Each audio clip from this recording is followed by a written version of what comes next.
दोस्तों नमस्कार।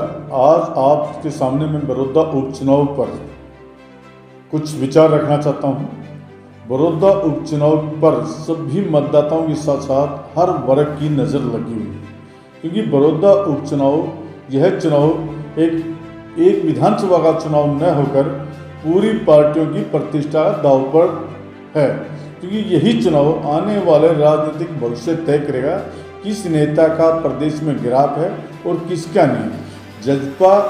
भाजपा की जो प्रदेश में सरकार है उसको मतदाता कितना पसंद कर पाते हैं। जो किसानों के उस प्रस्ताव पारित संसद में लाए गए हैं, 3 प्रस्ताव लाए गए हैं, वो उनको कितना फायदा पहुंचा पाते हैं या नहीं। प्रदेश के पूर्व मुख्यमंत्री चौधरी ओम प्रकाश चौटाला, कभी देवीलाल का गढ़ होता था बड़ौदा, उसको वापिस लाने में कामयाब हो पाते हैं या नहीं, या चौधरी भूपेंद्र सिंह हुड्डा अपना गढ़ बचाने में कामयाब होते हैं या नहीं। सबकी नज़र उस पर लगी हुई है। आप लोगों को कहते हुए मुझे बड़ी खुशी हो रही है कि इस टाइम पर मुझे चौधरी अभय सिंह चौटाला के और चौधरी ओम प्रकाश चौटाला जी के, विशेषकर चौधरी ओम प्रकाश चौटाला जी के चुनाव प्रचार में आने से बड़ौदा की जनता में और बड़ौदा के मतदाताओं में और बड़ौदा के राजनीतिक हलचल तेज हो गई है।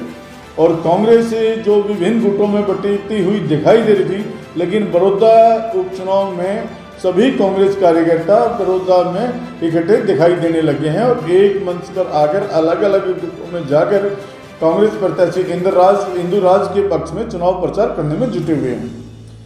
जहां तक भारतीय जनता पार्टी के प्रत्याशी योगेश्वर दत्त की बात है, अब योगेश्वर दत्त के ऊपर इतना ज़बरदस्त जोर है या दबाव है पहलवानी कुश्ती का इस चुनावी मैदान में कि वो जीत पाते हैं या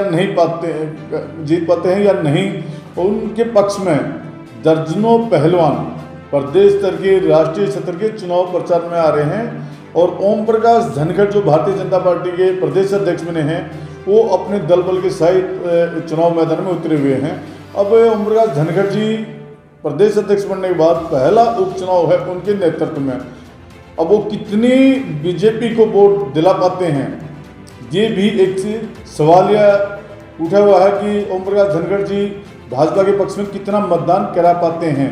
हालांकि पूरी टीम, पूरे प्रदेश सरकार के मंत्री, जेजेपी के नेता, जेजेपी के मंत्री चौधरी अजय सिंह चौटाला योगेश्वर दत्त के पक्ष में आ चुके हैं। उधर इंदुराज के पक्ष में कांग्रेस के नेता भूपेंद्र सिंह हुड्डा, दीपेंद्र सिंह हुड्डा, कुमारी शैलजा, आनंद सिंह दांगी, अनेक नेता जो प्रदेश स्तर के नेता हैं, कभी संगठित नहीं दिखाई देते थे, आज वो बड़ौदा उपचुनाव में उतरे हुए हैं। और जहाँ तक इनेलो के प्रत्याशी की बात है, अभय सिंह लगातार लोगों के बीच में है। दोस्तों, अब आम जनता की नज़र है वो बड़ौदा उपचुनाव पर टिकी हुई है। कहीं भी, किसी भी चौराहे पर, किसी दुकान पर, किसी भी इस पर बैठिए, आप एक ही चर्चा है कि बड़ौदा में क्या रहेगा, बड़ौदा में क्या रहेगा, बड़ौदा में कौन किसको बढ़त करेगा। हर रोज ग्राफ ऊंचा नीचा बता रहे हैं। कहीं कह रहे हैं कि सत्ता का लाभ सरकार को मिलेगा, तो कहीं कह रहे हैं कि भूपेंद्र सिंह हुड्डा के पक्ष में मजबूत स्थिति है, कांग्रेस प्रत्याशी भारी बहुमत से जीतेगा। लेकिन इनेलो का जो ग्राफ दिन प्रतिदिन मुझे बढ़ता दिखाई दे रहा है, वो इससे ये लग रहा है कि हाँ, इनेलो भी अब वहाँ चुनाव मैदान में है। दोस्तों, देखना ये है कि आखिर मतदाता क्या फैसला करता है।